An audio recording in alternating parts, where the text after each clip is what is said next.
welcome all. I'm going to talk about a few things, but before we even get started, as you can see, I've crashed this quite a bit. Nice good old dent right there, if you can see it. Okay, look at them blades. They're pretty well chewed up. That's just to tell you that I've put this thing through the mill. I've gone through 3 sets of blades. This is my 3rd set. Got new sets coming in. Went through quite a bit of tail blades because I put this through the test, as they would say. I do it all my flying. I'm very aggressive. I'm not a 3D flyer, but I expect things to respond. And I find this responds after a couple of fixes I made. One fix is your blades. Let me get this off. Oh, that should have been off at the beginning.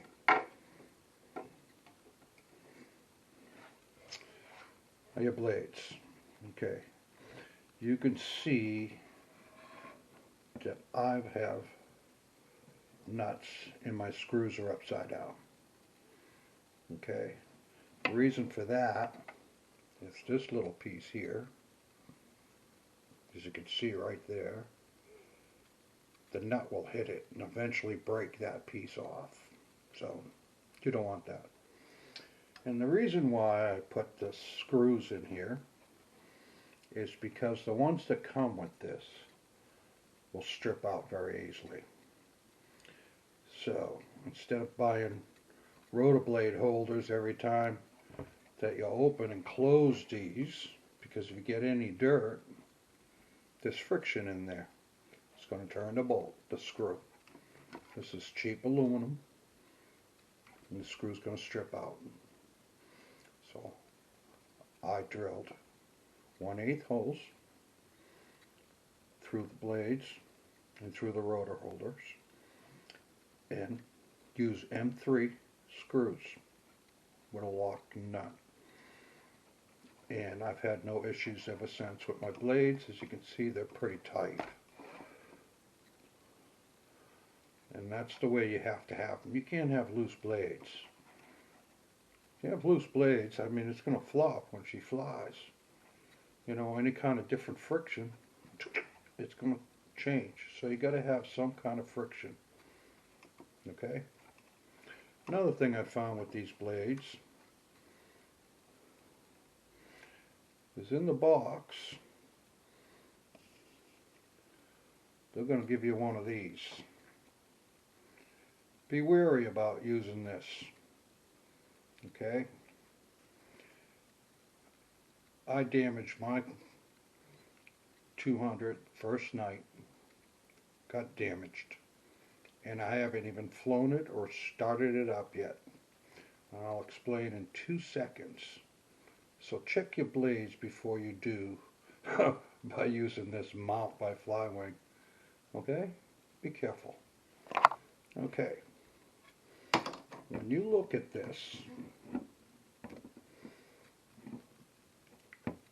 and you squeeze these blades together,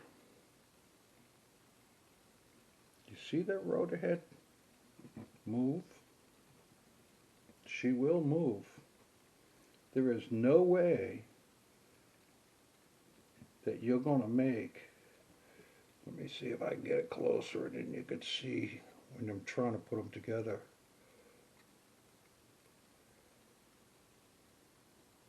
You'll see that you move that rotor head. And so if I was to go completely and try to put that in that mount, what would happen is you bend this feather shaft. Semi-hollow. Use 2 screws to hold these rotor blade holders. Okay? So, check your blades. I keep mine like this. If I need to put something in because of how they because my blades are nice and tight, I don't have to worry about doing both blades. So I can do a single blade.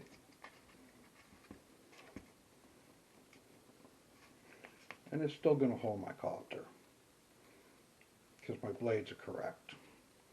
But don't try to get it in there. You're just going to bend your feather shaft. Okay? That's one thing I did. Now the next thing is, this here is my second module. First module came back defective. It was defective. Excuse me, didn't come back. It was defective.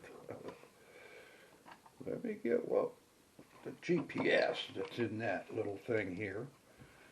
And that, you have one of these. Okay?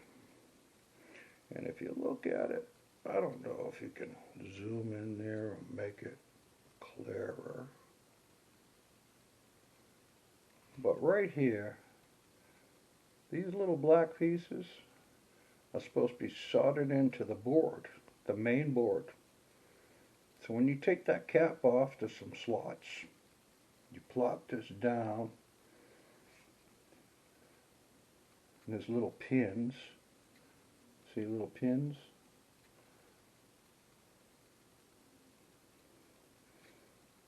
And that's what holds it in. But you see how easy I took the pins out, right? And then, I don't know what this is on the back end. I don't know if it was supposed to be soldered or what. But anyway, these are supposed to be soldered in. As you can see, it came off the solder, or somebody was having a bad day and never soldered it. One or the other. But the thing is in this cap, this has play. So it can move left and right, up and down. And as you can see, these little holders, doesn't snap in, just slides in. So you take a copter and you're going wild with it, this is going to move. It's going to short, it's going to come up, or something's going to happen. So what I did, before I put the new one in, I took the two screws out, put a piece of felt in here to push it down so I can get more tension. So there's actually no play. Okay, so there was a little tension when I had to push down. But that's what I did for my module. Okay, now as far as batteries, I have, but this is what it comes with. Great little battery, but at 23 bucks, a lot of money. A little cheaper. Okay, these people, this is 1500. A lot more weight. You know, a lot of people say, oh, let's cut the weight, let's cut the weight. Well, let me tell you about weight. Paper don't fly too well, does it? Because it's what? It's light. How far will a piece of paper go compared to a rock? How much will the wind interfere with a rock? But anyway, that's my theory. Weight makes my helicopter a little more stable with the wind, because the wind has to push a lot more. That's my theory. It might be wrong. I'm not no scientist and I ain't no professional. But you can see I got a big cord compared to this little tiny cord. So I got this extra weight. Got a video on YouTube that shows you me flying this. I got this boy, and I modified that. I got that from Micro Hill. This is the one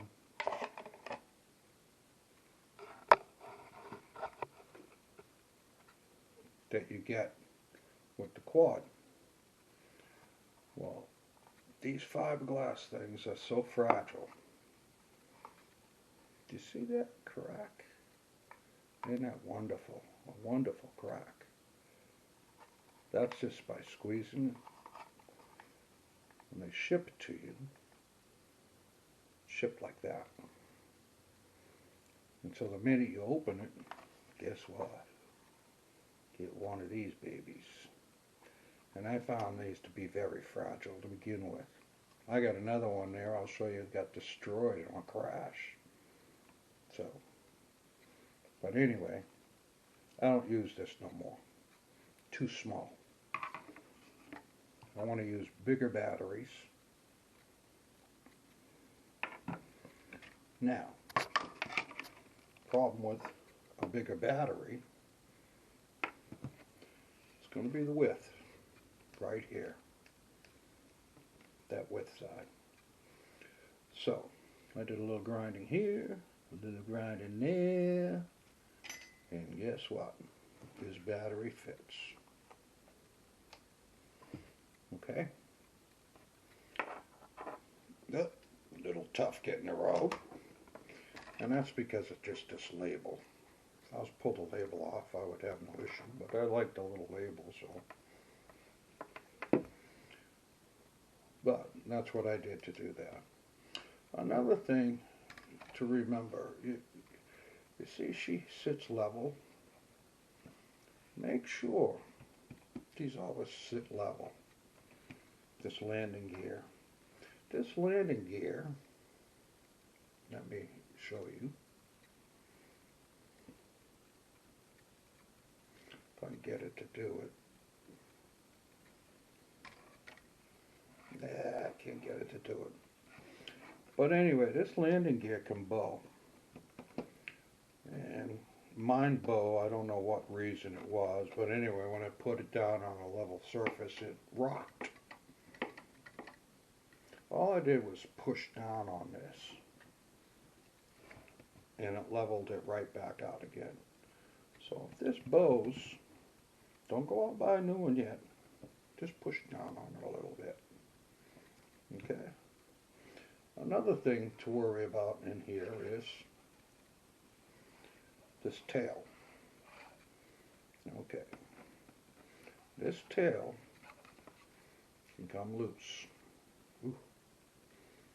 Okay. It can rock up and down. Alright? There's two screws on the bottom here. The two top ones are just holders. So don't go messing with them and stripping them out. That's holding it. Alright? It's holding actually the steel, the aluminum frame in here.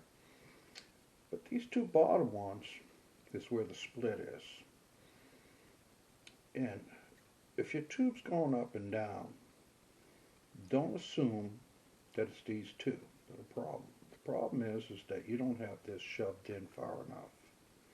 Okay, because these two screws in actuality stop this from going in and out, in and out, in and out. So tighten these babies down here. Don't mess with these up here. So, let's see. Went over the tail, landing gear, my modules, my blades, my rotors. I think I about covered everything that I could do with this. Now, as far as you keep hearing this is a beginner's helicopter. Well, I'm going to tell you something. Beginner is too general. This would not be given to a child. So, when these blades come flying around, can even hurt an adult. So no, this is not a beginner helicopter, excuse me. This is for somebody that has been flying a 4-channel helicopter or a 3.5, or maybe they've been flying quads for a while and they want to upgrade to something. I won't say it's intermediate, because intermediates, when you get into acro with this, I'm not an acro flyer or a 3D flyer, I don't care. I'm the guy that likes to fly, and I'm an aggressive flyer. But I would only recommend this to somebody that had some kind of flying experience. I would not make it a birthday gift for a child that's never seen one, or even a young child, even an adult that's never seen one, or done one, or doesn't even know what it is. And here he is taking it out of the box. Next thing, he's in the hospital getting stitches. No. Nice beginner for somebody that has some kind of experience, but definitely not a first-time helicopter for anybody. And that's my recommendation. That's my review. Hopefully it helps somebody. Maybe it didn't. Maybe I'll get some insults or whatever. But hey, thanks for watching. Hope to see you soon again. I'm going to be playing with other stuff later on. In fact, I'll show you what she looks like after I get all the new parts, because hopefully I'm not going to be crashing her anymore.